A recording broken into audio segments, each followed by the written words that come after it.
Good morning, ladies and gentlemen. It is a pleasure to welcome you to this, our third Visa and Immigration Symposium series.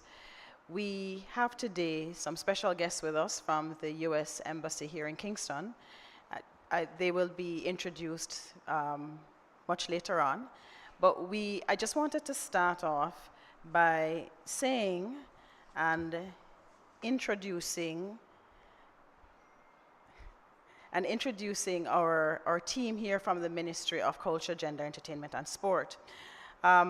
Before I do that, let me speak to some of these significant events that we have been having during Reggae Month. So we started with the Visa and Immigration Symposium 3 weeks ago with the Canadian High Commission as our first guest. They kicked off on Bob Marley Day, and that was followed by the Ministry of Labour and Social Security and the Ministry of Foreign Affairs and Foreign Trade as they spoke about the CARICOM Single Market on Economy, as well as a CARICOM Skills Certificate. Then last week we had the Spanish Embassy representing part of the Schengen region, and they spoke to us about the Schengen visa system.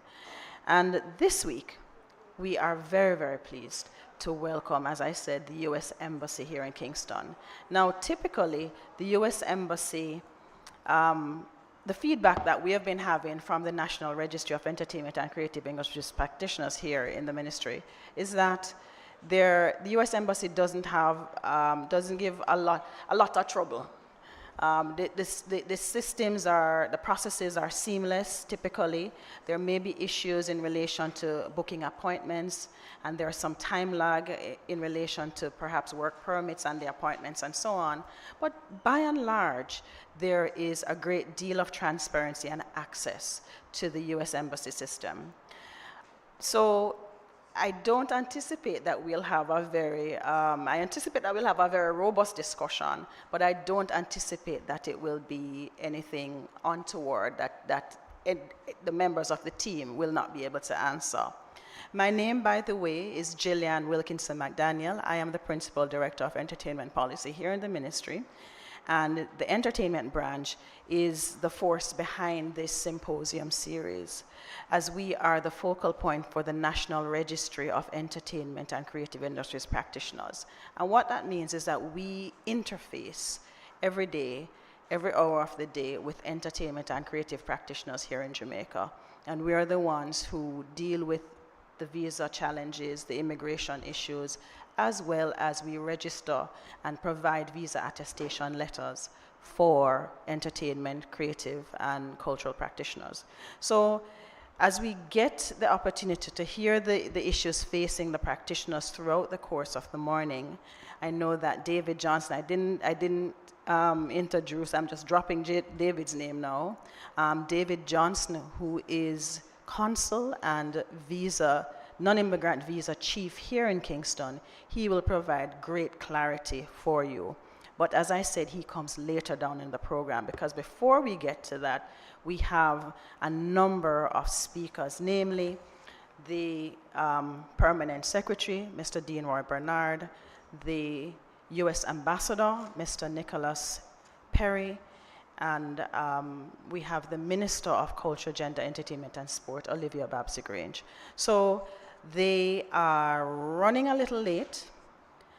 And so I will, as usual, provide some context to our bilateral relations.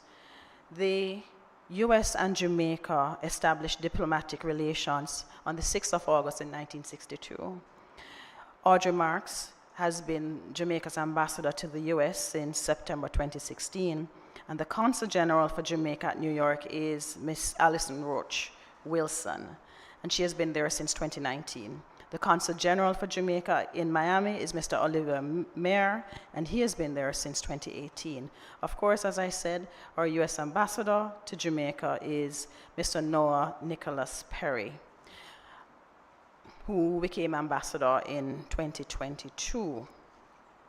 The U.S. bilateral program provides valuable support to the implementation of the national development priorities of the government of Jamaica in a wide range of fields. This includes the areas of security and defense, and cybersecurity and 5G technology, and to this end, in October 2021, both countries, Jamaica and the United States, signed a joint declaration on 5G cooperation. And so I will pause here to welcome Ambassador Noah Nicholas Perry and our permanent secretaries, Mr. Dean Roy Bernard and Mr. Denzel Thorpe. And welcome, Ambassador. Welcome, P.S. Bernard and P.S. Thorpe. And so I will continue. Through the U.S. Agency for International Development, the USAID, and the U.S. Peace Corps, both of which marked their 60th year of operation in Jamaica in 2022, support has been provided for capacity building and social interventions, including at the community level. Jamaica is also a beneficiary under the U.S. President's Emergency Plan for AIDS Relief, with significant support given to the country's effort to achieve its HIV/AIDS 90-90-90 targets.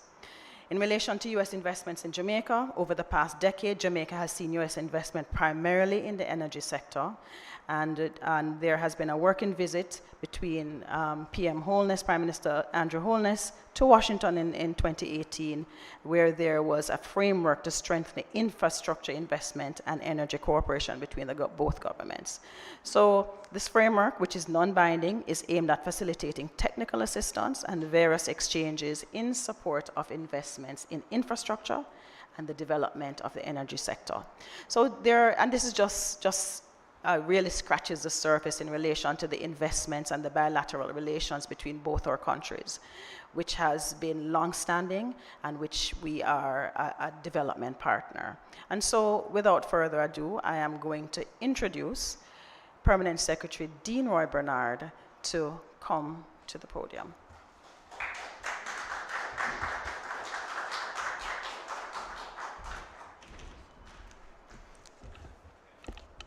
Thank you, Principal Director Gillian Wilkinson McDaniel. You said you were introducing me. All right, but you're announcing me. Let me give regard to our Honorable Minister Olivia Grange, OJCD MP, Minister of Culture, Gender, Entertainment and Sport, who is in a jiffy on her way. And I assure the ambassador that his cousin is not far away from his comfort. Ambassador Nicholas Perry, Noah Nicholas Perry, from the Embassy of the United States of America. Mr. David Johnson, Non-Immigrant Visa Chief and Consul, Embassy of the United States of America, Kingston. Mrs. Benin, Marisa Benin, National Director for National Cultural and Creative Industries Council, Brand Jamaica Creative. I remember Maya. Nice meeting you, the rose among the thorns. Artist managers, business agents. There's a name that I miss. Kevin. Right. What's your last name, Kevin? Kevin? Vaz. Kevin Vaz. Also with the United States Embassy. Artist managers who are present, business agents who are present, international intermediaries, or the members of the entertainment and sports fraternity, representatives, I may say hardworking representatives from the Ministry of Culture, Gender, Entertainment and Sport, and I pause to welcome our Minister. Give our Minister a round of applause as she enters.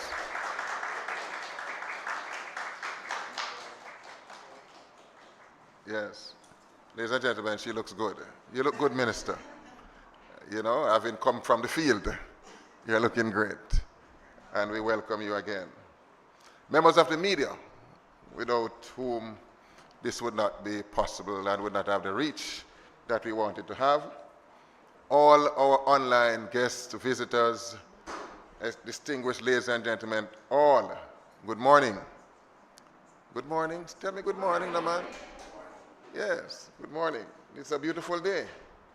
And today, as again I said, I want to welcome a son of the soil, Ambassador Noah Nicholas Perry. And Ambassador Perry's story is one of a classic immigrant. Born in Jamaica, went to one of those North Street high schools on full scholarship. I'm pondering whether it is on the left or on the right going east. But I'm sure that Denzel would want to claim him on the left. But somewhere I suspect that he's on the right, that purple place.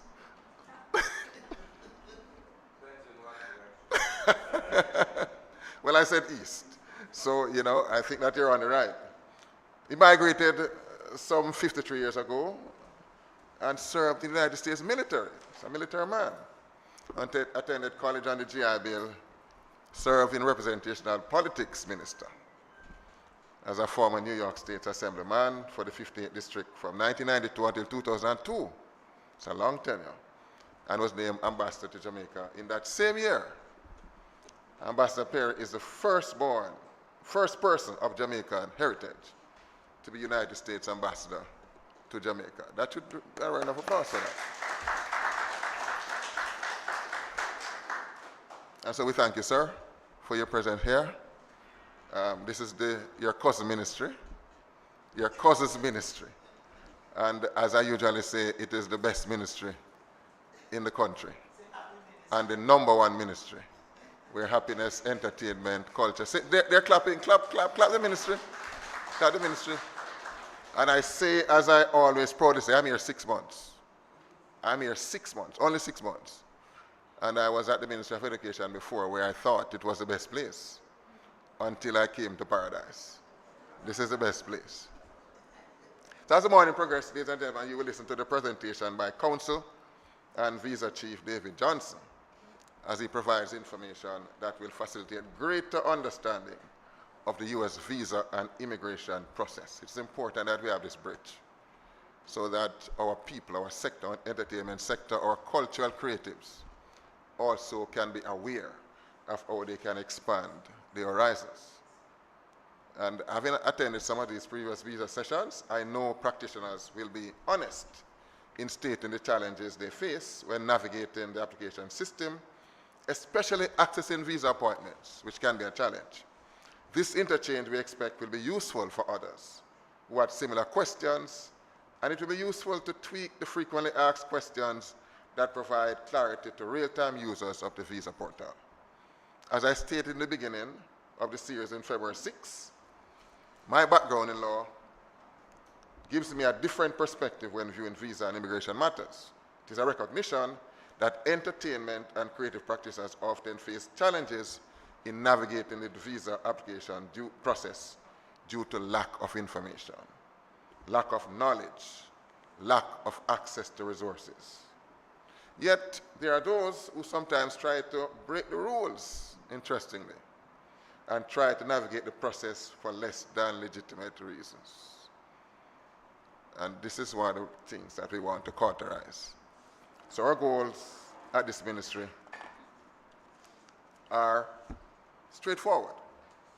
We provide these sessions, ladies and gentlemen, to allow you to better navigate the visa and work permit process, to enable you to legitimately ply your craft in the United States as entertainers, sports persons, and creative individuals. These are experts. There are no better people to provide the information, David. No better people than those who are seated before you and will be standing before you. I want to thank our long-standing trade and development partners, the United States of America, and the U.S. Embassy, and all those who made this series possible. The members of the entertainment team and the embassies and high commissions that participated, our own Ministry of Labor and Social Security, as well as the Ministry of Foreign Affairs and Foreign Trade. Ladies and gentlemen, information is power. Let us use the information that we will gain today wisely and smartly. Thank you, ladies and gentlemen, for supporting the series and for making it a success. Welcome again to the #1 ministry.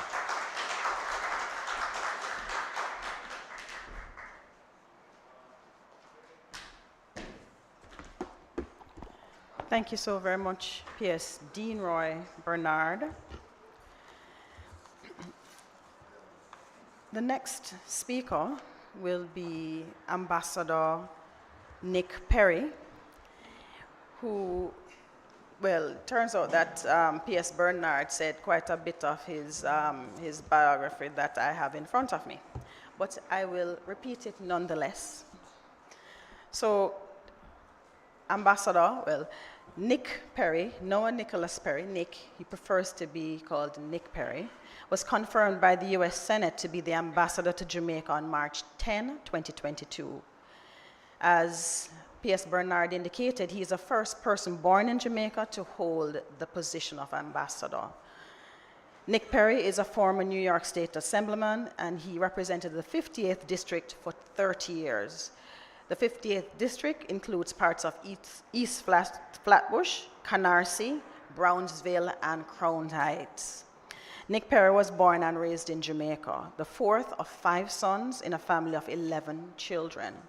He completed his secondary education at, yes, Andre, Kingston College, where he attended on full scholarship.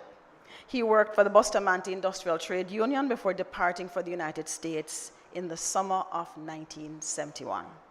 Upon arriving in the United States, Perry volunteered for the Selective Service, was drafted into the US Army, and served 2 years on active duty and 4 years on reserve status. Perry attended college on the GI Bill, graduating from Brooklyn College with a BA in political science, and later studied for a master's in public policy and administration. After college, Nick Perry became involved in community organizing and gained recognition as an effective advocate in his community. He was appointed to the local community board, where he demonstrated such leadership skills that he was elected board chairman and re-elected to 5 consecutive terms. Ambassador Perry was first elected to the New York State Assembly in 1992, and in November 2020, he was re-elected unopposed to his 15th consecutive 2-year term.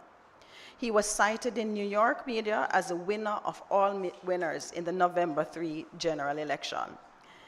Perry received the highest vote total of anyone running for legislative or executive office, 99.85% of the votes in the Assembly District, in the 50th District. As an assemblyman, Perry was the Assistant Speaker pro tempore and served on the committees on Ways and Means, Rules, Codes, Labor, Transportation, and Banks. He was also Regional Vice Chair of the National Black Caucus of State Legislators. Ambassador Perry is married to Joyce, and they have 2 lovely children, Novalee and son Nicholas Alexander. They have a granddaughter, Justine Skyers. And so, on that note, please help me to welcome Ambassador Nick Perry.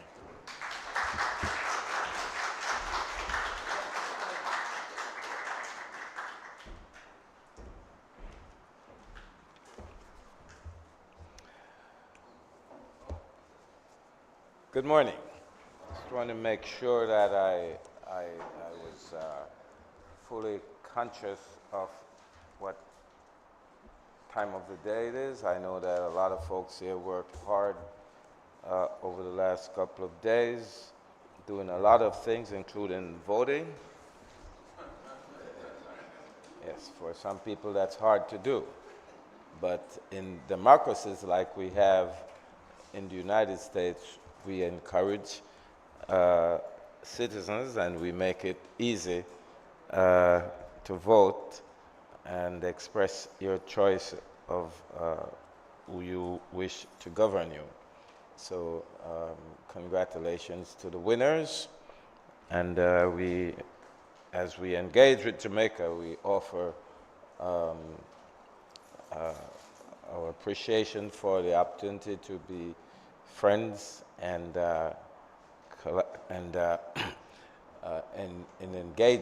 being engaged with democratic allies as well as you practice democracy here. Honorable Olivia Grange, Minister of Culture, Gender, Entertainment, and Sports, plus Mr. Denzel Thorpe, Permanent Secretary, Mr. Dean Roy Bernard, Permanent Secretary, and all other special invited guests. Minister, you have 2 permanent secretaries here?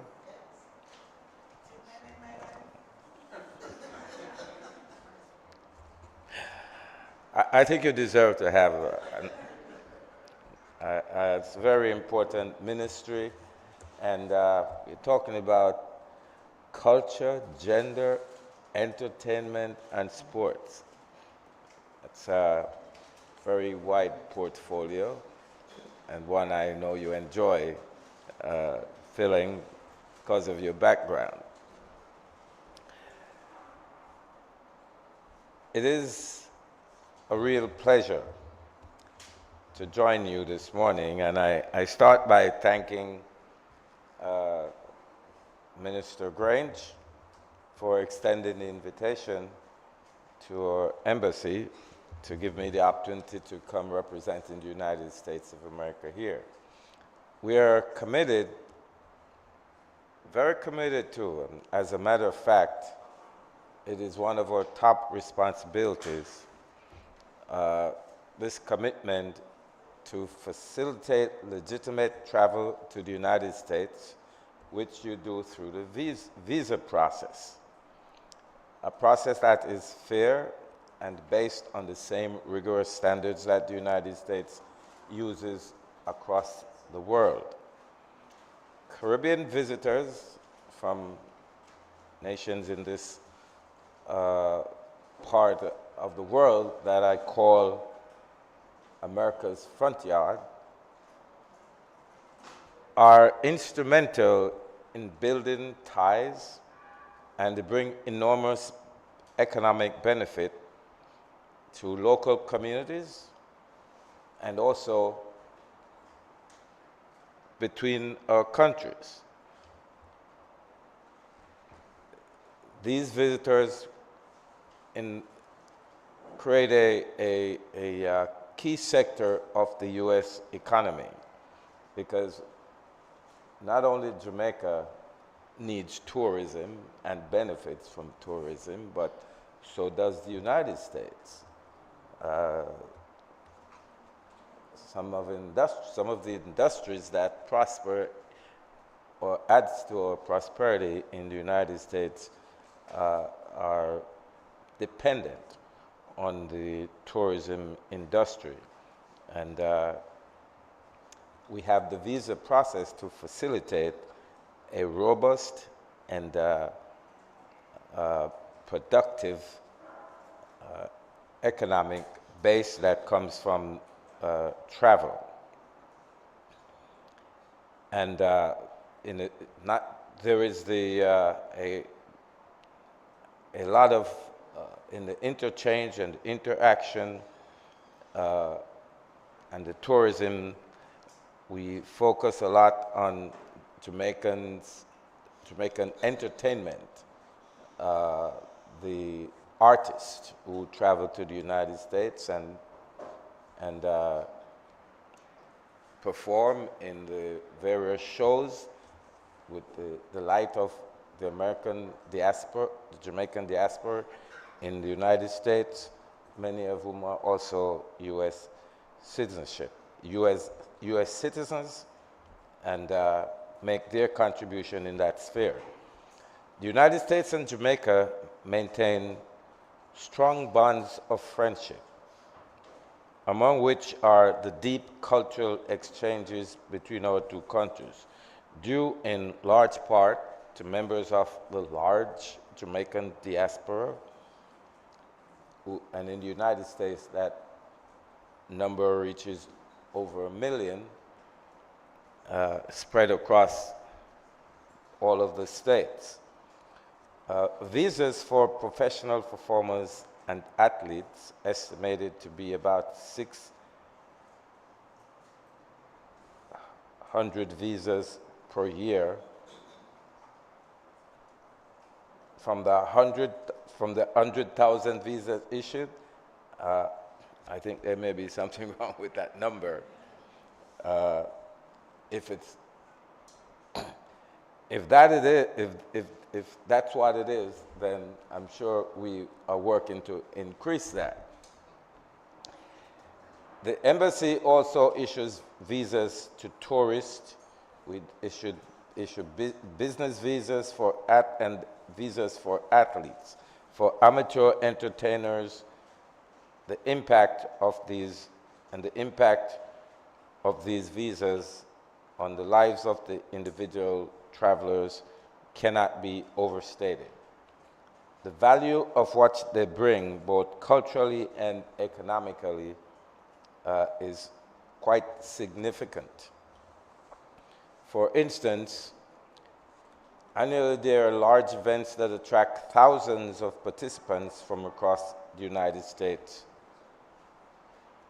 from reggae concerts to food festivals.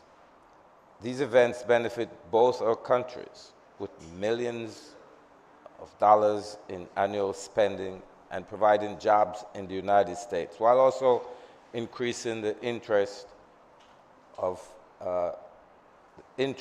in the number of tourist arrivals to Jamaica. And in the area of sports, there are prestigious track events like the Miami Classics and the Penn Relays that see over 100,000 spectators at these events at the same time. At Embassy Kingston, we are aware of how important that is to our relationship and the attraction that is to Jamaica, not just those who are spectators, but those who participate. And because we want to make sure that those young Jamaicans who are talented and want to display their talent across the world scene, to get recognized, to get noticed, to get an opportunity to elevate their performance to the Olympic level.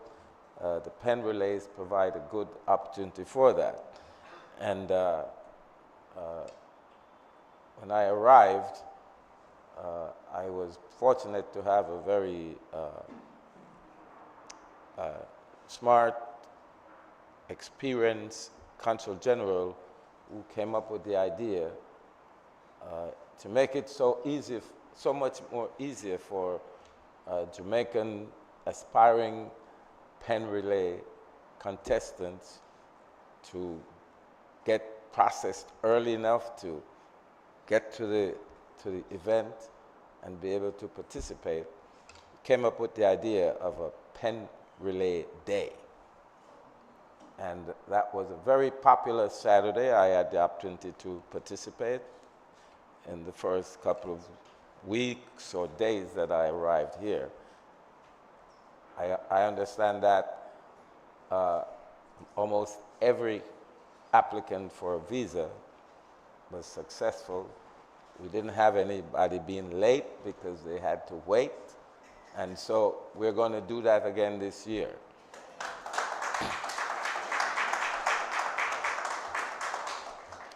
So Jamaican athletes who are thinking of participating in the Penn Relays, we will announce the date soon. And on that day, only athletes going to Penn Relays will be processed for visas. So start getting your act together, Minister. You can announce to the aspiring students that Penn Relay Day will be on again this year at the United States Embassy. At Embassy Kingston, we are particularly proud of that accomplishment and grateful for the heightened level of competition that Jamaica's athletes bring to the United States competitions. I want to thank you for the opportunity to share this morning with you, and I look forward working together as we build stronger cultural ties between the United States and Jamaica for the years ahead. Let me just express my gratitude to my team who are here to participate. And so it's my pleasure to hand over to that team who will provide additional information throughout the program. Thank you for the opportunity, and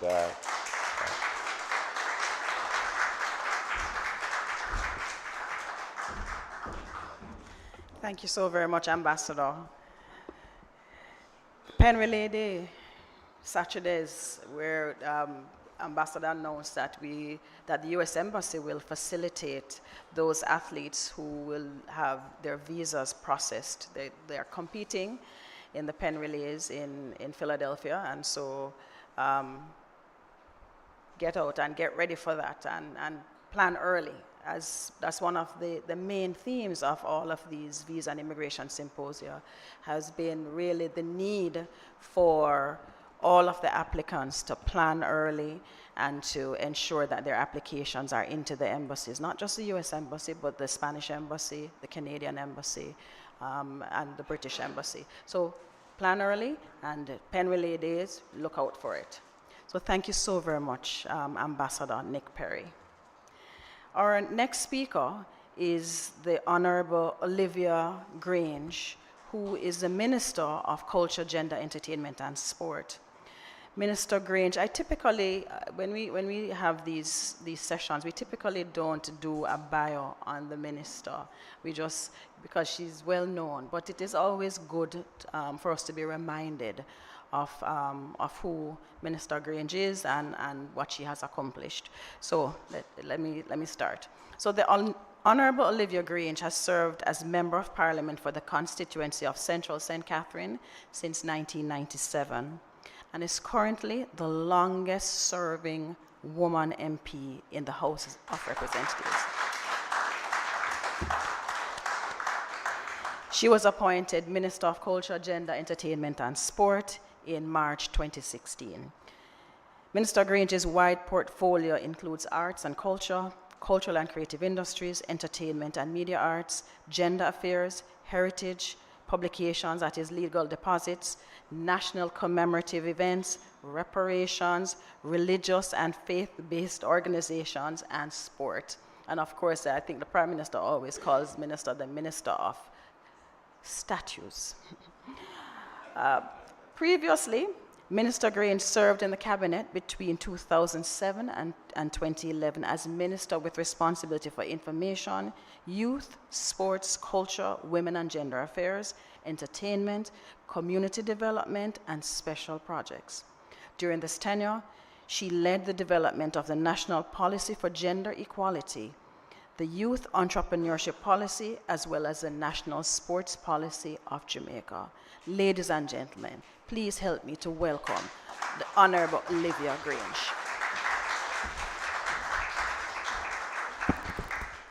Thank you, Gillian.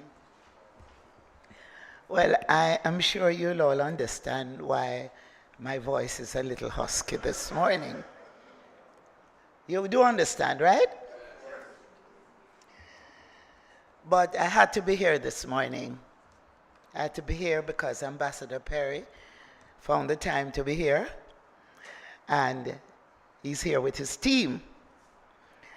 And I'm particularly happy that he has not come alone, but he has really brought the power behind the throne.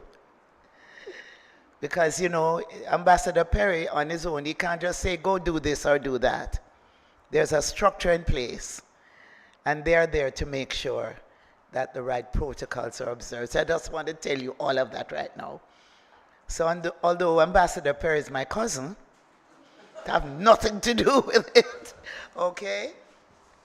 But I really want to especially acknowledge Ambassador Perry, His Excellency Nicholas Perry, Mr. David Johnson, Consul, Non-Immigrant Visa Chief, Of course, my two permanent secretaries, Denzel Thorpe and Dinor Bernard, and I must tell you, all the things that were mentioned for which I'm responsible.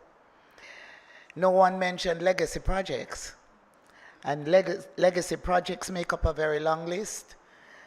Includes the redevelopment of the National Stadium, the Sports Museum, the Music Museum, and I could go on and on. The Marcus Garvey Home, a long list. So we do have our hands full. Good thing I have 6 hands. Of course, I must especially acknowledge Gillian McDaniel, who is the Principal Director for Entertainment Policy Development. And there are some other things added to it. And monitoring, Gillian. Also, let me acknowledge Maya Morris and Kevin Vaz from the U.S. Embassy. Thank you so much for coming. Please give them a round of applause. Of course, we have present here too Marissa Benin. Who doesn't know Marissa?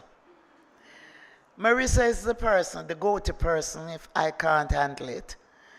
She will make the call to the U.S. Embassy.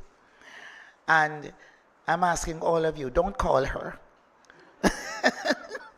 Because she has her hands full.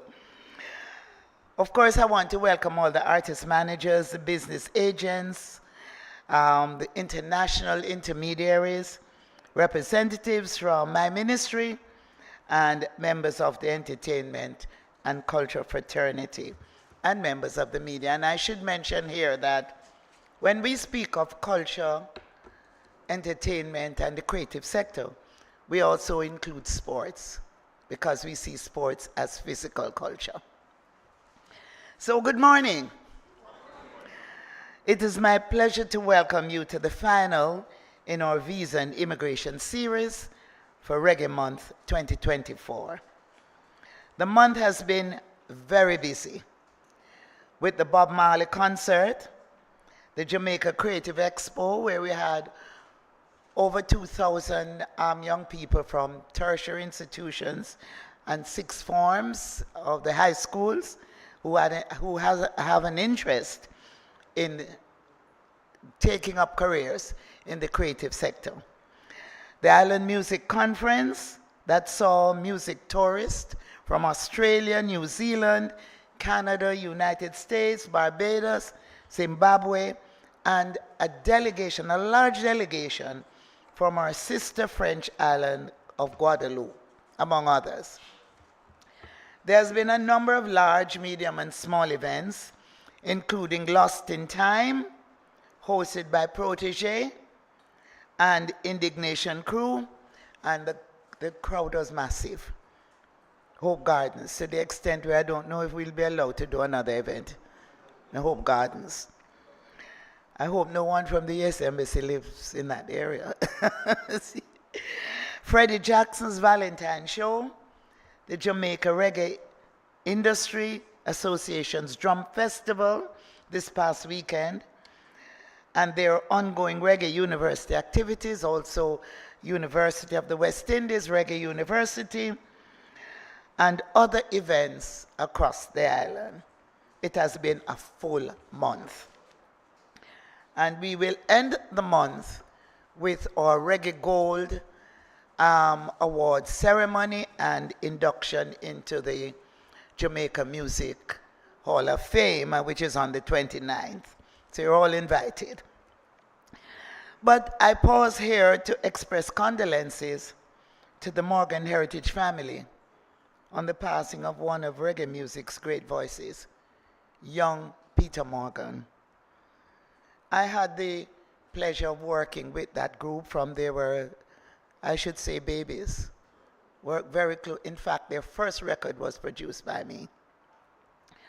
So words cannot express my own deep sense of loss on Peter's passing, as we had projects that we planned to work on together with the Morgan Heritage family. I also want to use the opportunity to mention Aston family man Barrett, one of the Wailers who was there in the early days with Bob Marley. musician extraordinaire, bass guitarist. He played several instruments. His remains will be taken back to Jamaica, and we will celebrate his life in the Indoor Center on March 5th. Again, you're all invited to share in the musical tribute as well as saying farewell to him. So, ladies and gentlemen, the need to seize the moment is therefore paramount. We heard your complaints, and now I'm speaking to you, the industry reps who are here.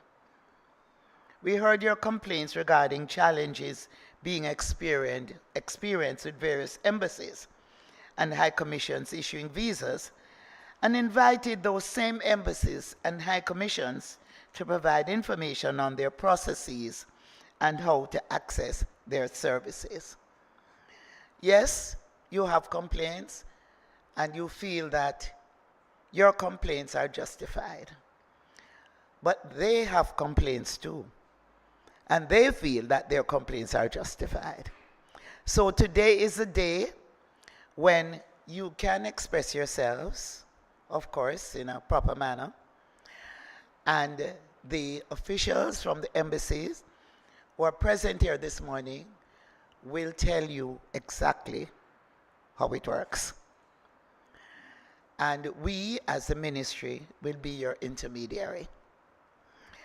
So we welcome the Canadian High Commissioner, Her Excellency Emina Tudakovic, and her hardworking team to kick off the symposium series, followed by the Ministry of Labor and Social Security, they making their presentation on work permits, and the Ministry of Foreign Affairs and Foreign Trade presenting on the CARICOM Skills Certificate. The Spanish Embassy came last Tuesday, and on Thursday, that was the only one I missed. Right, Gillian? Because you know why. And on Thursday this week, February 29, we will welcome the UK High Commission, who will join us virtually. Today, however, we are joined by the Embassy of the United States of America, one of our major trading partners, which has over the years made great efforts to facilitate travel by entertainment, including sport, and creative practitioners to work and practice their craft in the US. Every performer wants to go to America, right? Having processed over 160,000 visa applications in the last year, facilitating travel for 2,000 crew members, 10,000 exchange visitors, 17,000 temporary works, and 72,000 tourism and business travelers, you can understand why there is always a long line outside at 142 Old Hope Road. Ambassador Perry, you have joined us here today, and we know you didn't have to come, but we knew you would come. Let's put it this way, I was hoping you'd come. And you're here today, and we are grateful for your presence and that of the U.S. Embassy's non-immigrant visa chief, Mr. David Johnson, who will make the presentation on behalf of the embassy. I want to especially thank the visa chief for his patience and kind responses to our queries and our applications, even when we do not like the results. But we do get a response, and we want to thank him. In fact, please give the U.S. Embassy, Ambassador Perry, Visa Chief, and the team that's here this morning. So remember, all these important sessions are streamed live, and I just want to big up the audience that's listening online. We are also on YouTube, so you can go back and listen to them and learn more about accessing the services offered by the U.S. Embassy. So our audience is not just limited to who is present here this morning, but there are many online who are watching and listening. So I want to commend the Entertainment Policy Development Branch in the ministry. I want to thank Gillian and her team for coordinating this series. Please give them a big round of applause. I want to use the opportunity also to say to you all, we have something we call an e-registry, an entertainment registry. We are structuring a similar entity for sports. We want all entertainers to register on the e-registry. There are many benefits. There are opportunities for you to get waiver on your equipment coming in, your musical instruments, your technical stuff. If there are opportunities for funding, if you're on the e-registry, you will be in a position to get the support. We provide tour support. We also assist, like we are doing today, to facilitate this kind of exchange. But I'm saying to you, many of you are not yet on the e-registry. We're giving you a very short time to get on board. Because if you call or you write and we check the registry and you're not registered, then you're on your own. Because the e-registry is an opportunity for you to be part of a structure. Too long the music industry has been they refer to it as informal. But we want to help you to be formal. We want to help you to be structured. Music is not just you go out there and play, but it's also a business. So those who have ears, let them hear. So the e-registry, which is an important tool, was established by cabinet decision years ago, and it's here to benefit the industry. So, ladies and gentlemen, we welcome you here today. Those who are in person, those who are online, as the U.S. Embassy Kingston provides information on the non-immigrant visa process. And as I wrap up, I want to say to Ambassador, the program that you have put in place and your team has put in place for pen relay athletes, which you dub Super Saturday. Your team come out on a Saturday and make themselves available at the embassy to process all these youngsters who are going to the US to represent Jamaica. That is commendable. Very commendable, and we do appreciate it. So your Super Saturday to facilitate visa applications for athletes, we very much appreciate it. And we have already alerted the coaches, the high schools, and their team to get ready. It's a very efficient way, and I missed out on it the last time because I had something else to do, but you were there taking photographs, so I hope I'll be allowed to come and take photographs next time around. But we're looking forward to it, and we thank you so much. So we will now proceed into the meat of the matter. Bless you. Thank you so much.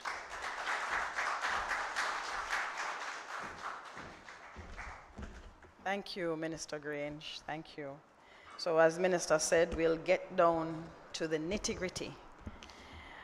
And Minister said some other things. Every performer wants to go to America, and which leads me to introduce our next guest, who is Mr. David Johnson. Now, he was a very, very hard person to find information on. I tell you, he sent me one paragraph, 3 lines about who he is. That was his biography. But we found the information, David. So David Johnson is a non-immigrant visa chief at U.S. Embassy Kingston and has been visa chief since June 2023. He was a member of the U.S. Peace Corps for 2 years and has been in the Foreign Service since January 2016. David speaks Armenian and has a strong interest in community development, having been a community service manager with Milwaukee County. One of the minister mentioned in her presentation the numbers, the sheer numbers of visas that the U.S. Embassy processes each year. And when you have the non-immigrant visa, that's not non-immigrant, immigrant, right? So the non-immigrant visa unit processed in this past year 169,000 visa applications. They facilitated travel for 2,000 crew members, 10,000 exchange visitors, 17,000 temporary workers, and 72,000 tourism and business travelers. It's an enormous amount of people. And this gentleman, who will be coming to the podium right after, is the person that is in charge of that particular process.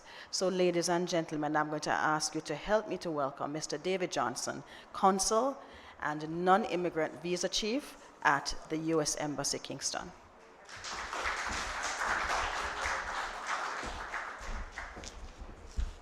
Thank you so much. I promise I wasn't trying to be evasive with the brief biography. It's just this is not about me. I'm here to present information, and I'm not an entertainer. I'm not a performer. I'm a consul and a diplomat, and I'm happy to assist in this process. And I'm really grateful to you all for having us from the U.S. Embassy here today. Particularly grateful to Jillian for welcoming us so warmly, to Secretary Bernard as well.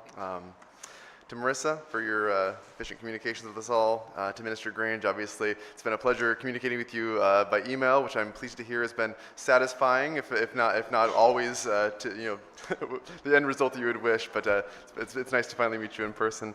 Ambassador Perry, always a pleasure to be here with you, representing the United States of America, and to my team, Kevin Vaz and Maya Morris here as well. The Secretary, the minister mentioned that she is happy to have 6 hands to do her work. I too am nothing without my team. I've been here since June of last year, but I did previously serve in Jamaica as a vice consul on the American Citizen Services side of the consulate from 19 to 21. I was here with you all during the onset of COVID and thereafter. After 2 years in DC, I was honored and thrilled at the opportunity to come back here and to serve as the non-immigrant visa chief, knowing the team that was welcoming me back, knowing the work that lie ahead of us, and how valuable all this work is.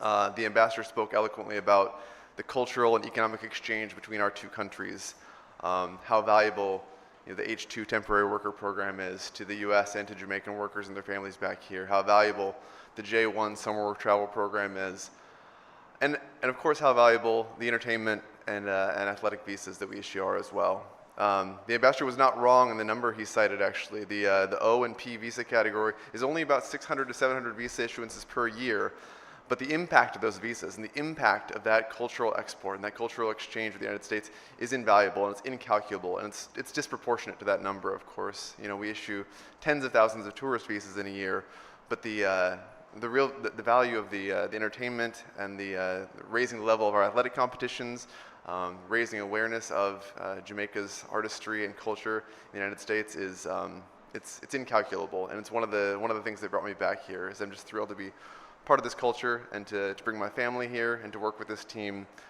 Like I say, the institutional knowledge of the non-immigrant visa unit and of the consular section lies largely with our local staff.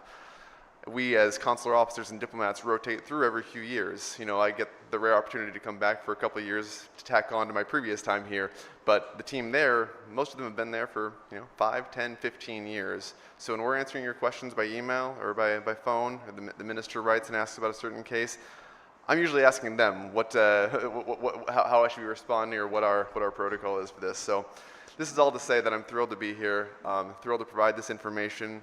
It's in the U.S.'s interest to facilitate legitimate travel. We want to get you guys to your appointment. We want to get you to the United States. We want to get you performing. If you're a qualified visa applicant, we will make it happen.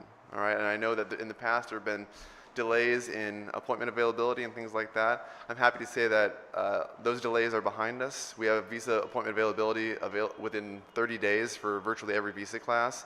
And if I see an expedite request for a P or an O visa for someone who just got their petition approved, has a concert this weekend, we're going to do absolutely everything in our power to make that happen. So thrilled to be here and to help you guys with that process.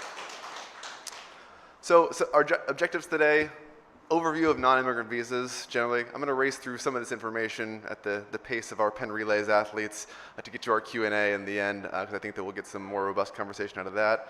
Talk specifically about our O and P visa classes, as well as the circumstances in which performers, entertainers, athletes may travel on B1 and B2 visas, eligibilities and ineligibility, processing details, and then we'll end with a Q&A. The primary purpose of consular officers is to protect border security while also recognizing the economic and social benefits of foreign visitors, business persons, students, entertainers, athletes. We want people to come to the U.S. Every visa we issue is in the interest of the United States, and it's also in the interest of the traveler. There's a mutual benefit there. The purpose of travel and other facts determine which class is appropriate for you, as you may have multiple visa classes, but your entry is depending on what your purpose is for that trip. An applicant must always establish to the satisfaction of the consular officer that they meet the qualifications for the visa class they're applying for.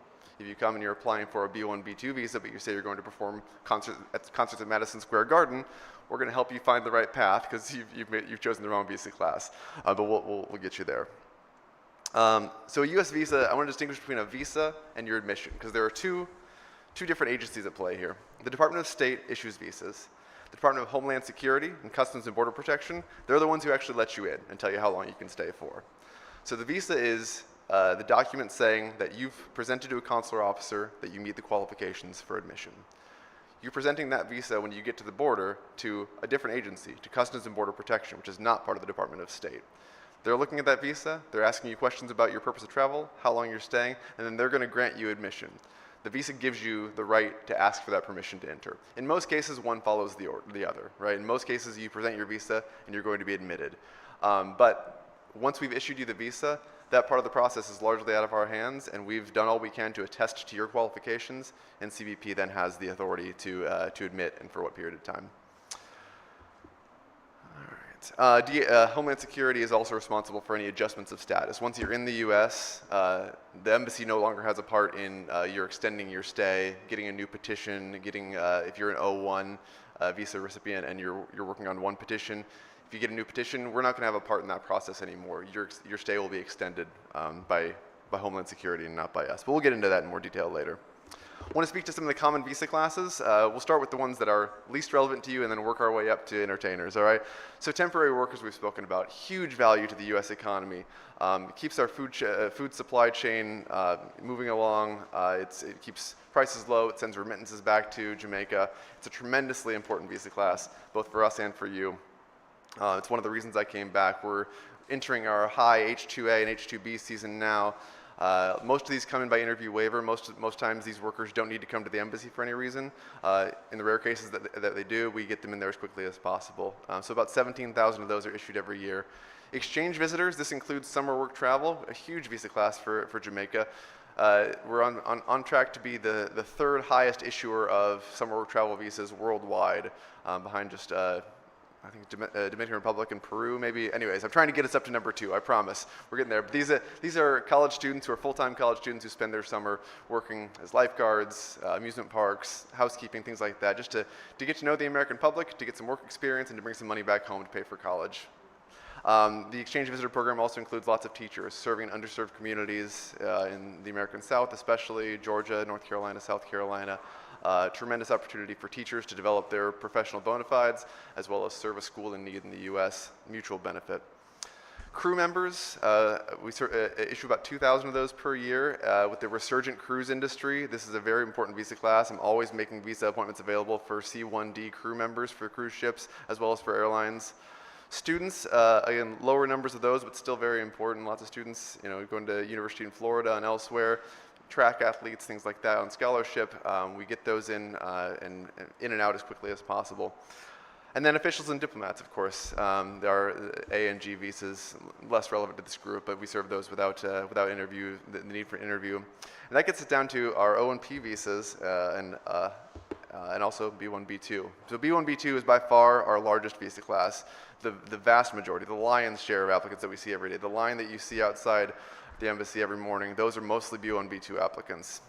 Trying to keep that line down, by the way. I'm always trying to stagger our appointments to see what we can do to get more people inside and fewer outside. We don't want people waiting in the middle of the street. We're doing what we can on that. So the vast majority of applicants are B1, B2. Now the O and P applicants, that's what we're here for. That's what we're here to talk about, is our entertainers, performers, and athletes. It's actually only about 600 to 700 a year. Like I say, a very small number, less than 0.5% of our total issuances, our total applications are these entertainers, but the impact is enormous. And it's obviously, most of these come in on short notice too. You get booked for a gig, you get your petition, the petition comes in, you need an interview within a couple of days in order to get there on Saturday, right? We're gonna try to make it happen, and we always do. It starts with the petition process, and again, this is separate from the State Department. This is with Homeland Security and USCIS. It starts with the I-129 petition. You're submitting that to USCIS, not to the embassy. By the time you get to us at the embassy, you've already got that approved petition. This is where petition-based visa applicants are making their case for their qualification. Once a petition is approved, that is prima facie evidence that someone meets the qualification for a visa. Now, USCIS never meets the applicant usually. So the consular officer at the embassy is the first person to actually judge the applicant's qualifications against what's in the petition, but in most cases, the petition suffices to show that they've met qualifications. We're not making a determination as to someone's extraordinary ability. We're not making you perform at the embassy to show us that you do have the extraordinary ability that you presented to in your petition, but we do want to make sure that the facts line up and that the person we're seeing in front of us at the embassy matches up with what's on the petition.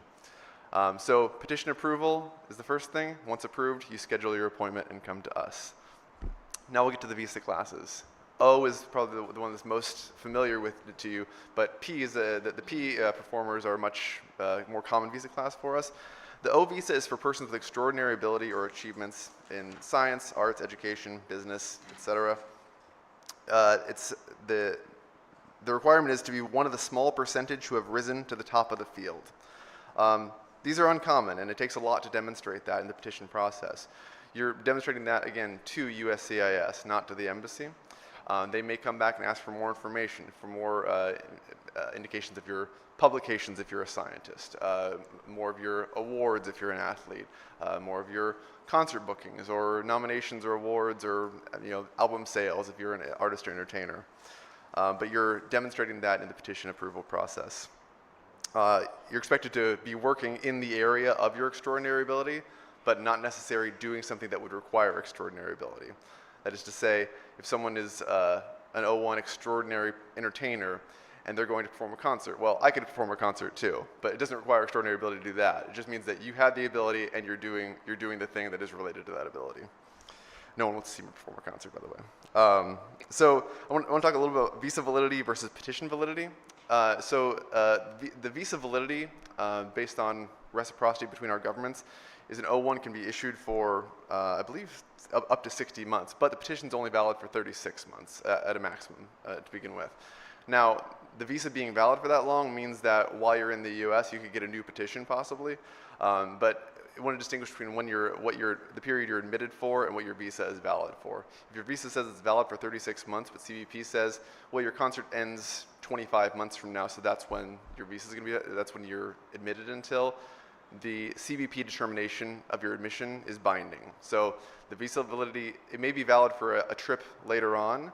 If you have a new petition, you leave and come back, that visa could still be valid, but you would need a new petition to re-enter and show to CBP. We can come back to that later if there are questions, but it's just distinguishing between the visa validity and petition validity. So we'll come back for more questions on O1, but so O2 are integral support staff for the O1. The O2 has to show that they are essential to the O1's performance of their job while they're in the U.S. And then O3 is a visa class available for family. No employment's allowed for O3s, for family members of O1s. And we'll move on to the P1s, which is our most common of the performers and entertainers group. So this is to perform as a member of an entertainment group or at a specific athletic competition as an athlete. So there's P1A for athletes and P1B for entertainers. Both require an internationally recognized level of sustained performance. It's a slightly lower standard, different standard than the O1, and that's why it makes it a more common visa class. This also includes assistants who are providing essential services in support of the primary P1. So what does it mean to be an integral and essential part of the performance? That also is determined by through the petition process, but the consular officer will likely ask questions about one person's role in the band. We are constantly learning more about Jamaican culture and Jamaican performers, and why a hype man or a DJ or a second DJ or a third DJ may be essential to performance. And we learn as we go. I get a lot of that cultural knowledge from presentations that we have at the embassy, from our local staff, from our living here for a period of time, from our getting into reggae music. My kids have loved the Family Time album by Ziggy Marley. It's how I got them excited to come back here. The P1 and their essential staff must be integral and essential parts of the performance, and 75% of the group must have a sustained and substantial relationship with the group for at least 1 year. So you can have a group of 5. 4 of them are the longtime performers. You have 1 new guy, and that's okay. If 3 of the 5 are new guys, then you wouldn't meet the qualifications as the group. So it has to be 75% of the group has to be at least 1 year of sustained membership in the group. Substitutions. Sometimes someone gets sick. Sometimes someone doesn't qualify for the visa for whatever reason. Sometimes someone gets kicked out of the group. Substitutions are permitted for P1, for P visas, but not for O visas. To have a substitute for a member of a P group, you need a letter from the petitioner indicating who the sub is, who they're subbing for, date of birth, nationality, and what their role in the group is and what qualifies them for that substitution. Since that person wasn't evaluated by USCIS at the time of the petition approval, the consular officer is going to need to assess that letter and make sure that they meet the qualifications to be part of that group, especially if it's a new person and you're at that 75% threshold. Petitions for P are valid for up to 1 year for entertainers, or up to 5 years for athletes. Those can be renewed, but the initial validity of the petition is up to 1 year. So distinct from that is a P3. This is a culturally unique performance. So they can perform, teach, or coach under a program that is culturally unique or traditional, ethnic, folk, cultural, musical, theatrical, or artistic performance, as well as support staff. We see fewer of these, but there are plenty. So if you know, you know, and the cultural performers come through this versus the P1s. Now, that's all for professional performers, O's and P's. B1, B2 can be a appropriate visa class for amateur entertainers and athletes, for those who will not be paid for performances, who will perform in a social and or charitable context, and incidental expenses may be paid, a per diem, lodging, food, things like that, but not a wage, not a payment for the performance. They cannot be a member of the profession that's associated with that activity. So someone who is usually paid for being a musician cannot go to be a musician on a B1, B2 visa, even if they're not going to be paid. If they are a professional in that field, they need to have the right visa for that profession. So even if performing without compensation, a professional musician cannot go on a B1, B2 visa to perform. There is a limited exception to this. We'll get to that in a second. Professional athletes, those receiving no salary or payment other than prize money, a boxer, for example, or any sporting event where you're playing for a trophy and prize money and you may well not get paid for that, you can go, if you're a professional athlete, on a B1 visa to participate in that event. Also members of a foreign-based team, let's say a football club going to play in a friendly against another team in the US, as long as the athlete and the team have their place of activity here in Jamaica, the income of the team and the players is accrued here in Jamaica, they're paid by the Jamaican source, and they're a member of an international sports league, or they have some international dimension. You get the winner of the Premier League going to play a friendly against Inter Miami, for example. Inter Miami's not paying them. I assume someone here is paying them, and they can qualify on a B1 for that purpose.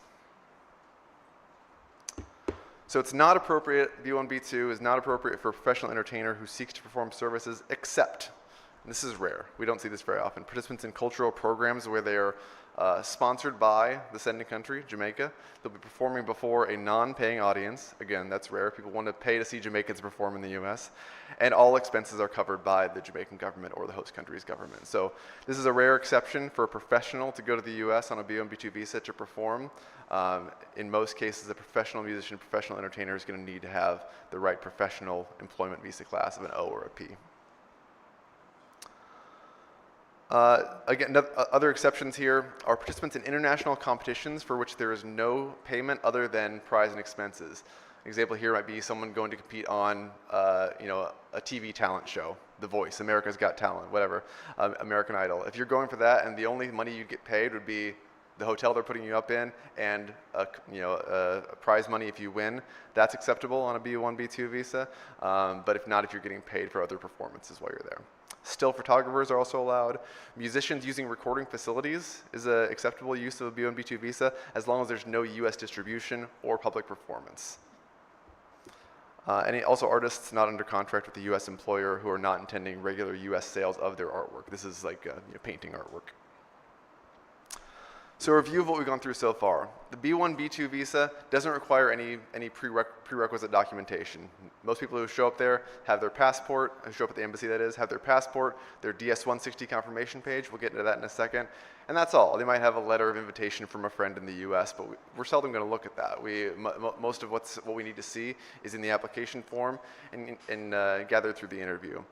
For someone who's going for a sports competition, let's say one of these B1, B2, or B1 athletes, football players going for an international friendly, they might have a letter from the organization they're going to play against. We're used to seeing that. So, but again, no prerequisite, no petition to be approved, no form to be filled out except for the basic application that everyone fills out. O1, O2, P1, and P3, those require USCIS first. That I-129 petition is the first step. Once that's approved, then you're scheduling your appointment with us. So what could cause someone not to get their visa? We're going to go through a few of the ineligibilities that we most commonly see. 214B is the most common one, by far. Our B1, B2 applicants have a higher refusal rate than O and P. The 214B does apply to, basically what it means is you need to convince the consular officer that you qualify for the visa class. If you don't, then you're 214B. Now, in most cases, to meet that qualification, applicants have to show they have a foreign residency that they don't intend to abandon. O visas are the one that we've talked about today that are exempt from that. You don't need to show us your foreign residency requirement because O's often stay in the US for a long, long time. This is a low number of applicants that we have here, but you're the ones representing them, so you know as well as I do that this is one visa class that does not have to meet the foreign residency requirement, like the P1s and P3s do, however. There's no appeal process for a 214B refusal, and you may apply again as soon as you like. We always recommend, however, that applicants for any visa wait until the circumstances have changed, so you're not presenting the exact same case to a consular officer that got you refused 2 weeks ago or 2 months ago. It's going to be a little bit different for an O and a P versus a B1, B2 tourist. But in any case, this is not a permanent ineligibility. It is not derogatory to a future application. It simply means that you didn't satisfy a consular officer that you were not an intending immigrant. Every non-immigrant visa applicant comes to our window, and we are legally required to assume that everyone who presents for a non-immigrant visa is an intending immigrant until we are presented with information that tells us otherwise. With an O and a P, that's easy enough to do. You're going to play a concert, that's your purpose of travel, your life is here, your work is here, you're likely going to come back again for further performances, and that's fine, but we believe you're a compliant traveler. If not, then it would be a 214B refusal. 221G is also a common refusal. This just means that something was missing. Normally, if a petition is not readily available to us, we can't see it in our system yet, you may be refused 221G. If there's any kind of administrative processing required, that can take anywhere from days to weeks. We expedite those things for people who have urgent purposes of travel. That would be a 221G refusal until we're able to resolve that processing snag. Any unpaid fees, and a 221G may always be reconsidered upon compliance of the applicant with whatever the officer is asking for. We're never going to say, it's 221G, go away now. We're going to say, it's refused under 221G pending this piece of information. When presented with that piece of information, an officer then reconsiders and has to adjudicate the case one way or the other, either issuance or refusal. All right. And then there's a longer list of the more permanent ineligibilities for criminal convictions, controlled substance violations, and misrepresentation to a consular officer. The one at the bottom here, removal or unlawful presence, those are time-bound ineligibilities, so I'll speak a little bit about those. The top of the list here, criminal convictions, controlled substance violations, and misrepresentation. Those are all permanent ineligibilities. If you've been found ineligible for that, for a crime involving moral turpitude, a substance use conviction, drug trafficking, misrepresentation to a consular officer of something that's material to a visa application, or false documents to CBP, for example. Those are permanent ineligibilities. Those may be eligible for a waiver in the future, but that's at the discretion of a consular officer. And you need to be presented with information that shows us that enough time has passed. It depends on the severity of the incident. It depends on life circumstances changing since what caused the person to become ineligible, a criminal conviction, for example. But it is not the end of your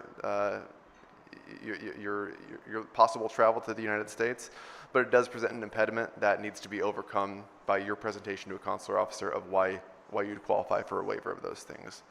For removals or unlawful presence in the U.S., that means you got turned around at a port of entry, your visa got canceled by CBP, or you spent more than a year in the U.S. beyond what you were allowed to spend.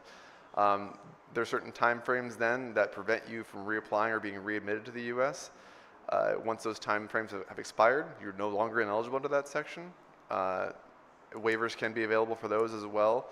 It depends on how much time has passed and the severity of the incident. All right.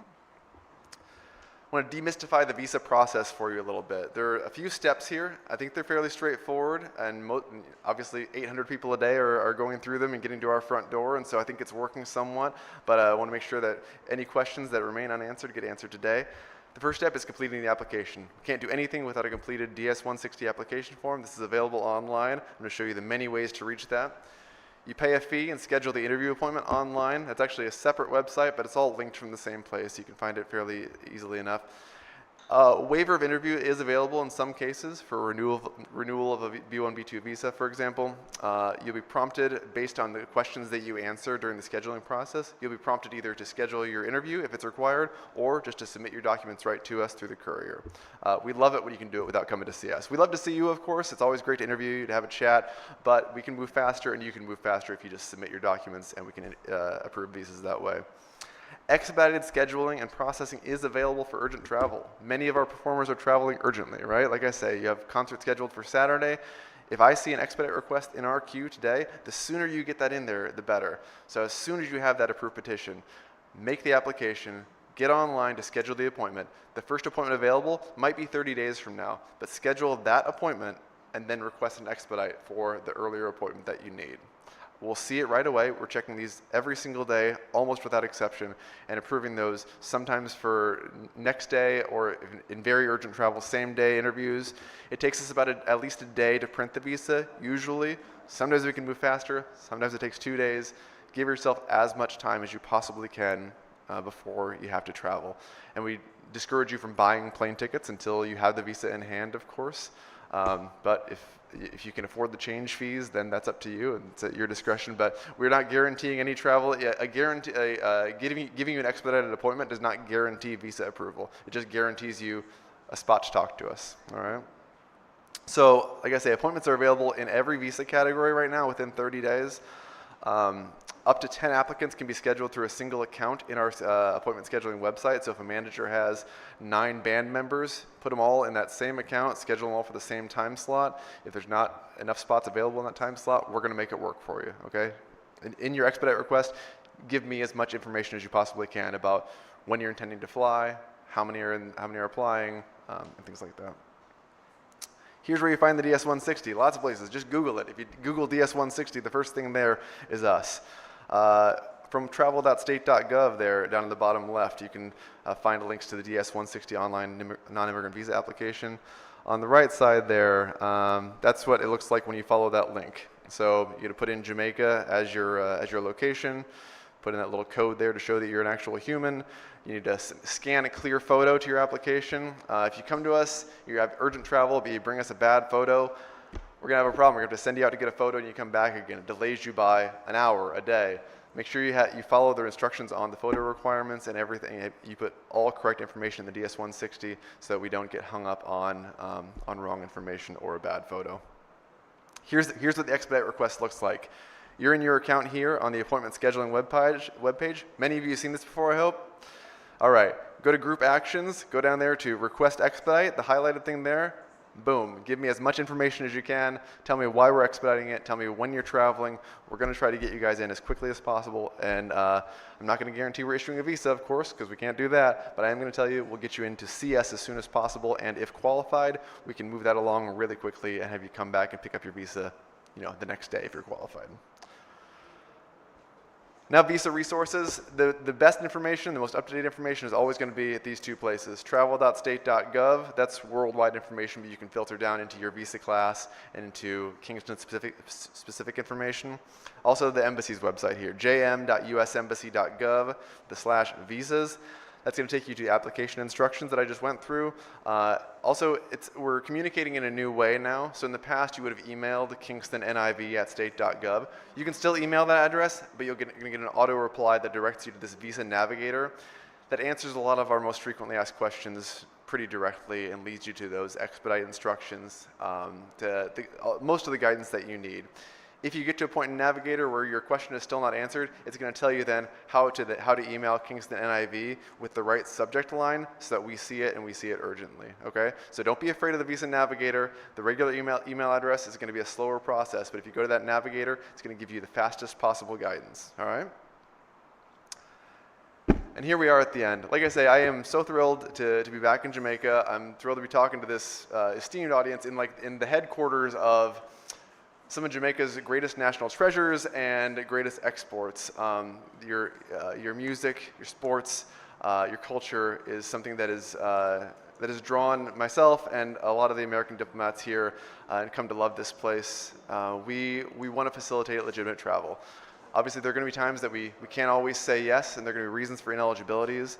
But we want to have this cultural exchange. We want to have this economic exchange. And so I want this process to be transparent, to be demystified. I want you to know how to apply. I want you to know how to get to our front door so we can get you interviewed and get your visas printed as quickly as possible so we can come to your concerts and see you beat our track athletes at Penn Relays. And so anyways, thank you again to our hosts and having us all here. Yeah, of course. Do we have the microphones?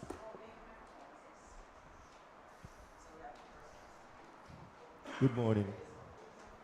My name is Copeland Forbes, and I've been in the business for a long time, so I've experienced different things in this area of work permits and visa. I remember years ago, an artist or a group that I represented, one of the members had a very, very serious problem that something he agreed and he committed, right? He was flatly refused, and there was no way of him getting even a visiting visa, even to fly over the airspace of the United States. That's what was told to me. I engaged the interviewing officer in a very serious discussion about the artist. And he said, just a minute. And he went and looked in a book, and he found a clause named humanitarian category. I've never heard that one before. So I stood my ground to hear what it was. And after a lot of talking, going back and forth, I was able to procure that artist a visa on the humanitarian ground. Now, do you still have that category here now? And if it is, what are the criteria to use to utilize that? Thank you for your question. So I want to distinguish between humanitarian parole versus someone's qualification for a visa. USCIS and Homeland Security do have a separate process to grant humanitarian parole. It sounds like in this case, though, the person was actually granted a visa, so they may have gotten a waiver. Anyway, they can't speak to the specifics of the process. What I can say is that if someone is ineligible for a visa under one of those permanent ineligibilities for criminal or what have you. Depending on the time that's elapsed, a consular officer, and the severity of the crime, what led to the ineligibility, the consular officer can and should discuss with the manager whether a waiver is appropriate. If someone's been granted a waiver in the past, in most cases, they'll be recommended for a waiver in the future. But that too, like the petition process and visa approval, is a two-step process. We'd recommend a waiver of ineligibility, and then CBP, through their admissibility review office, has to approve the waiver. Usually one works with the other, and CBP approves the waivers that we recommend.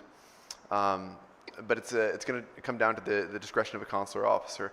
We try to keep that discretion normed from one officer to the next. I have 8 officers who work in my section.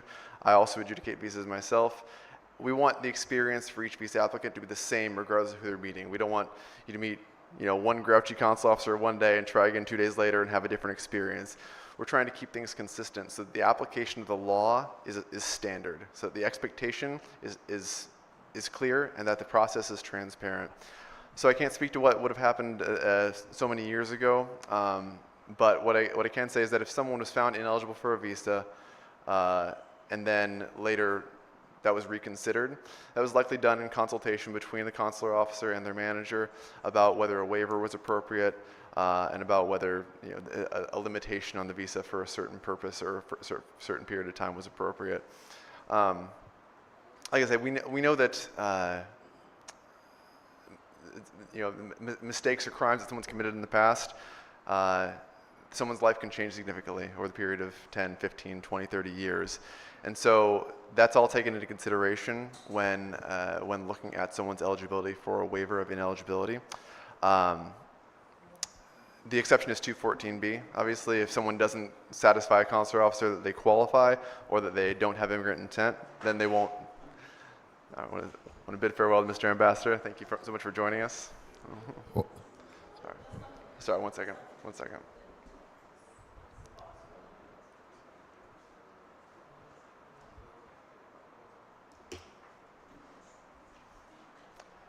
Yes, morning. My question is, my name is Peter Metro. Everyone inside here know who is Peter Metro. Veteran entertainer in the business. I commit an offense around 38 years ago.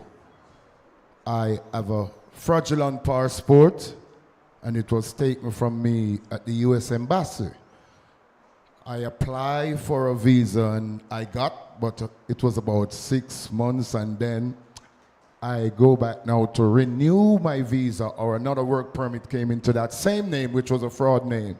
And the lady said to me, you're Peter Metro? And I said, no. And she said, yes, you're Peter Metro. A lot of people around here work inside here know you. And she took the passport from me, which is true. She took it from me because it was a fraudulent passport. And when they take me at the back, I was boxed in my face by a police officer to sign. She said, sign there, sign there. She'd come with some documents and say, you sign here, sign here. And I said, no, I'm not going to sign it. And the policeman, boom, boxed me in my face and says, hey boy, sign it, at the US Embassy at Oxford Road at the time. And that was around 38 years ago. So what I'm asking, knowing that it is so long, is it possible now for me to get a waiver since I commit that offense 38 years or 37 years ago? And that is what I want to ask. Thank you for your question. Wow, that's a lot. And the embassy has moved since then. Obviously, personnel changes all the time. The laws remain mostly the same since then. But I will say the short answer is yes, it is possible. Waivers are eligible for most ineligibilities. Waivers are available for most ineligibilities. It has to be made in the context of a visa application.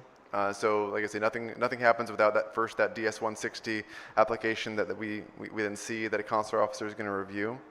You'd be called in for an interview and present what happened. Present how your life has changed since then. Yeah, but what I want to find out, do I have to get someone file the waiver from abroad, Or I have to file it No. here at the U.S. Embassy? That's a great question.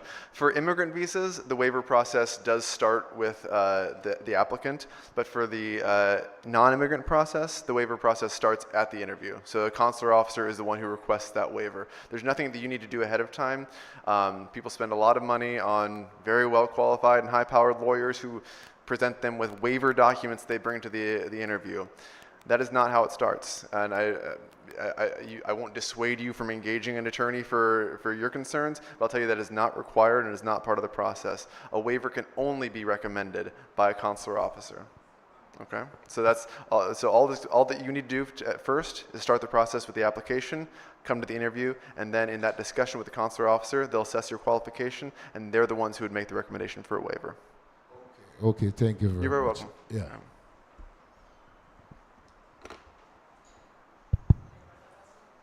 Yes, sir. Yeah, good morning, afternoon. Morning. My name is Rasta Kura, and the question is, what if an artist is amateur, as you mentioned, right? And he is in the US on a regular visitor's visa, and is it possible for that artist to like do an open show for a professional artist? Is it possible for you to do be an opening act where you don't get any pay? Is it possible, or is it that you have to have a work permit in order to do a appearance without being paid? Sure. It's a gray area. In general, working for pay, or to say that you're not working for pay when you're opening for a concert where they're paying attendees, I think a consular officer on a future application would likely see that or hear of that and have a hard time believing that, but believing that you hadn't been paid for your work there.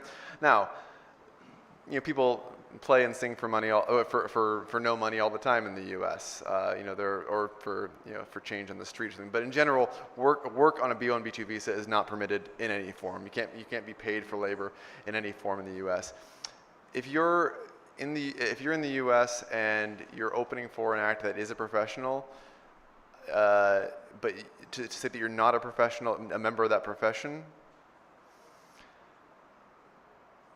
I think we'll have to come back to this one, honestly. That's it's a circumstance that I've not faced in my adjudication experience, but may happen more often than I'm aware of. So if we can get your information, I want to get back to you on that. So. And the next question, though. Yeah. How do you differentiate from an amateur artist to a professional artist? Because in Jamaica, if an artist don't bust, we don't see him as a professional artist. So how do you differentiate that? Someone who makes money for their work. Okay. All right. Respect. All right. Hi. Good morning. Andrew right here. I'm an actress. Del Cito. Sometimes I try to explain this to some persons, but let me ask you. You spoke of time frame of stay, and then there's validity of the visa. But there's also validity of entry when you get 6 months. And persons tend to believe that if they get 6 months, they should be able to stay the 6 months. Why is it that if somebody stays 6 months, when they return for visa, there are times when they're denied? What would have caused that? Sure, good question. We see this a lot. The most important thing is that someone's able to credibly explain their activities in the U.S. during a period of time. Explaining a 2-week stay in the U.S., very easy to do, right? Visiting family, visiting relatives. But explaining a 6-month stay during a period when you would normally be earning income in Jamaica, supporting your family, working in a job, I think it strains credibility to be able to explain that, how you get that time off work, how you're able to support yourself without working in the U.S. So the concern with long stays in the U.S., even though most B1, B2 visitors are admitted by CBP for a period of 6 months, that's just so they don't have to apply for extensions. It saves CBP work to uniformly grant everyone 6 months. It doesn't mean that you can or should stay 6 months, because that makes it harder, I think, to explain to a consular officer at the time of your renewal how you did that when you've lived in the U.S. for half the year. Does that make sense? a lot of sense. Okay. All right. All right. Another question. Please. I'm an actress, as I said. I realize you have O, you have P1 and P2. Are you saying an actress cannot get an O? No, I think an actress can get an O. Is that right? Yeah. So the O1B category is for extraordinary recognized achievements in motion picture, television fields, sustained by national or international acclaim. So for it's a higher standard for than it would be for a P, but it's that same extraordinary achievement, but in motion picture or television. I heard a fairly loud no here from Oh, is that a sir. no? Am I wrong? Okay. All right. All right. So when when applying, should it be preferably a P1 and P2? Again, it depends on your level of acclaim, and I apologize that. Yeah. So the determination for someone's O1 qualifications are made by USCIS, depending on what you present. And they lay out pretty clearly on the USCIS website in the I-129 petition process what makes an O1 versus what makes a P1. And it's explained at great length, far more than I know about it. But once the petition gets to us, we're not having much say as to whether someone is O1 level or P1 level. If you come to us with an approved O1 petition, that tells me that USCIS has reviewed what you submitted as your credentials as rising to that top few percent in your field, and they've approved that. That tells me she is who she says she is. Awesome. All right. Final question. Yes. Now, when some persons are granted work permits for entertainment, you try to tell them that it's for entertainment. Is it a case where they can do other things with that visa, the P1 and P2? No. You can. Meaning work otherwise? I ask this question because I know persons are going to watch this video, so I want to clarify for them. Okay. No. Someone who's admitted to work for a petitioner should only be working for that petitioner. All right. Does the O allow you to study? To study? Yeah. I don't know, actually. I don't think so, but. All right. All right. Thank you so much. Okay, we'll come back. Thank you. All right. And finally, congratulations on expediting many applications, because we have other places where we have to wait in the wilderness for a long time. So thank you so much. All right. Very good. Bye-bye.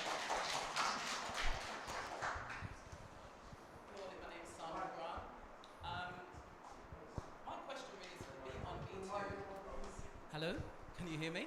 I'm not sure if it's on, but I can hear you. Okay. All right.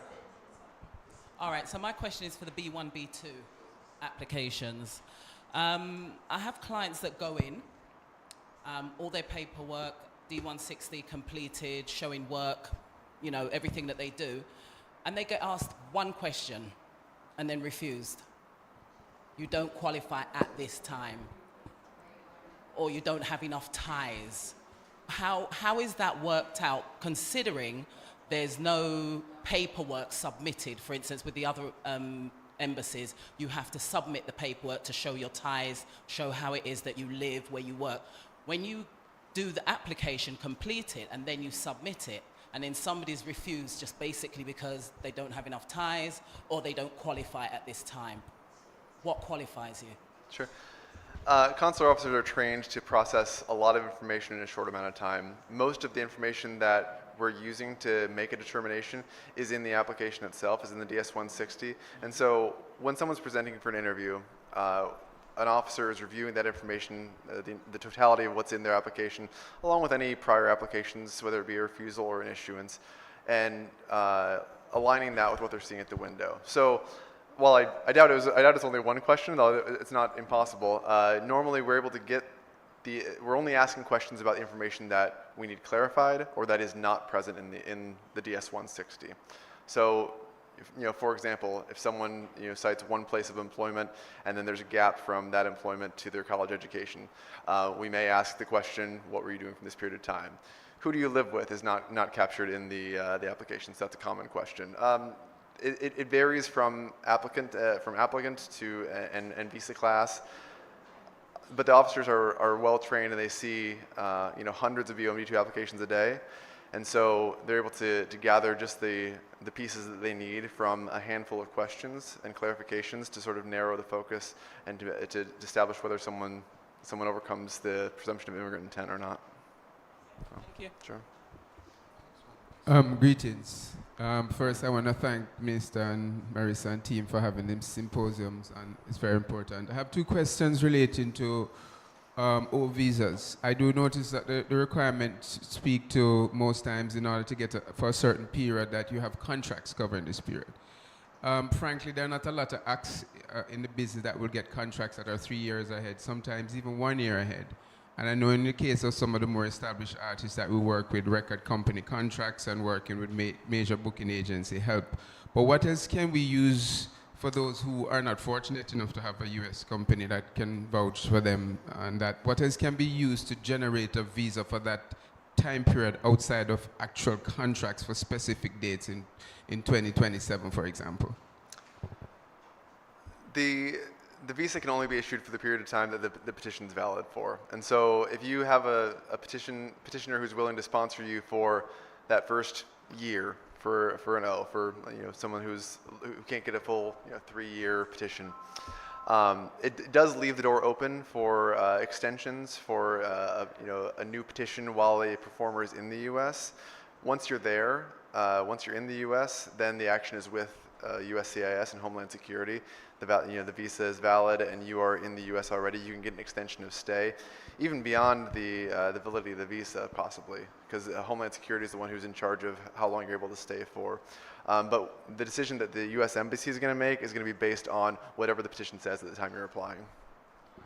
The second part of my question is as it relates to the O2. There seem to be, where I stand, a gray area. So you have an artist on an O2 and on it is his agent and his an artist as an O1 and his agent and support crew as an O2. And there's been some confusion whether the O2 needs to travel with the artist or not, because I'm an agent. I'll be going to make an arrangement for a concert. I'm not performing with the artist, but I have an O2 and chances are I won't travel with him. So I wanted some clarity on when and if the O2 can travel without the O1. Sure. If there's an approved petition that includes an O2 and it's presented to the consular officer as an integral part of that, the O1's performance and ability to carry out their business in the U.S., then they would be issued and they should be issued. Again, there shouldn't be much variation from one adjudication to the next, but consular officers are always learning. We're constantly trying to gain more cultural context here about what makes an agent or any other supporting cast relevant and integral to an O1's performance. But I think that it all comes down to the interview, and I try to norm that across all of my officers, that we're all handling O1s, O2s, B1, B2s in the same consistent way that's compliant with U.S. law. Right, but just to be clear, sure. The question I'm asking is when you get on the ground, you get to the United States on the point of entry, and you have the O2 and the O1 is not with you, but you're representing them in a capacity where they're not needed then. Is there a problem at that entry point where the O1 should be present or not? That's what I want to get clear on. I see. That's a good question, and probably a better question for CBP and Homeland Security, because honestly, I'm not. Once it gets to that point, I'm not trying to just punch to another agency here, but honestly, I don't know the answer. And I know that the O2 and O3 can't be issued unless the O1 has the valid visa. That part, yeah, that much is clear. Okay. But as far as you traveling without the O1, that would be a matter for CBP, and I'm sorry I can't give you more clarity on that. All right, thank you so much. Sure, you're welcome. Just to say, for those persons online, you may post your questions in the chat, and we will read them and have them answered. Okay, so hello, can you hear me? Okay, so my question is this. All right, so if it is a case where you are an engineer, right, or a mix and master, or a producer, and sometimes you have work to do and you can do it virtually, but if it's a case where this person is meeting like with a record company and they have a B1, B2 visa, would that be okay for them to travel and to conduct that business, even though they may not be getting paid right away? For simple business meetings, a B1B2 is appropriate. Okay. Yeah. All right, great. You're not being paid for your work at that time. You're just having the consultations meetings. That's fine. Yes, it's me again. Yes, sir. Mr. Hamilton made a very important point, and I didn't get a clarification properly on that, about the O1 traveling with the O2, because I've experienced it over the years that normally the artist would go up a day or two before to do PR work and all that stuff before a tour starts, and then the rest comes behind. Yes. And I've seen it where the O2 was refused because the O1 wasn't with him. As a matter of fact, he didn't even understand when they said, "Where is your employer?" You know, him said, him leave from yesterday. Why are you not with him? They were refused admission, or they refused the visa? No, a work permit visa. Work permit. No, I'm sorry. They were refused at the point of entry? Or Yes, they were in the United States. Okay. In the United States. That's surprising to me, because I think a lot of O2s do follow O1s, and that's a common in business. So that would be, unfortunately, at the discretion of the Customs and Border Protection Officer, but it's not a policy that I'm aware of, or a restriction that I'm aware of. I think that O2s generally are allowed to follow O1s to work if O1s have already arrived. So, yeah, but that's a question for CBP. I apologize, I don't have more clarity on that for you. Okay, the last one, Sure. which is very important. A lot of artists has work permit visas, but they don't have a B1 or a B2. Now, if they're going to Africa, if they're going to certain countries, they have to go through the US. A lot of them has been refused B1, B2, and tempted to use the work permit to go through the United States, which one of my musicians was fined $600 on the spot for using the work permit to in transit through the US. Can you elaborate on that, how we can get over that, or get around it, or get under it, or over it? Sure. Well, I can't speak to the reason for their B1, B2 refusal. I think someone who's traveled well on one visa class is often viewed favorably in adjudication for issuance for another visa class. So I think it's probably an uncommon occurrence that someone who has compliant travel on several of one visa class gets refused for a B1, B2. But to your point, right, so your purpose of travel is what determines the right visa class. So if CBP sees you arrive and your purpose of travel is transit or tourism, and you have only the O1 visa, they'd be within their rights to deny entry or to, as you say, impose a fine. So more appropriate would be, if not a B1, B2 visa, a C1 is a transit visa. And so if they're going straight from the U.S. to Africa without a long layover, they could apply for a transit visa instead of the B1, B2. Hello. Hi. I'm not even sure how to ask the question. So if it comes out a little crazy, it's because I'm not sure. So I have a B1, B2 visa, but I'm going to be choreographing a opera in New York. And I will be, so I don't know if I'm going for O1, O2, P1, P2. I don't know which one I'm supposed to be getting to be able to, because I'm going to have to go there for months to choreograph this opera. I'm just asking, in what category would I?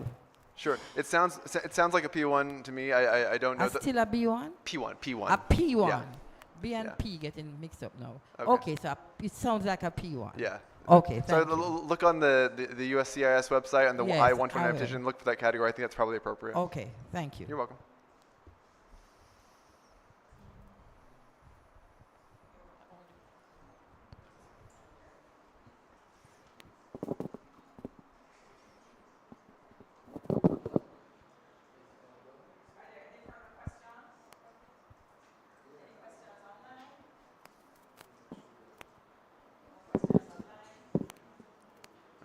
Well, I want to thank you again, and I'll defer back to our host who's been so gracious to us. Thanks for welcoming us again.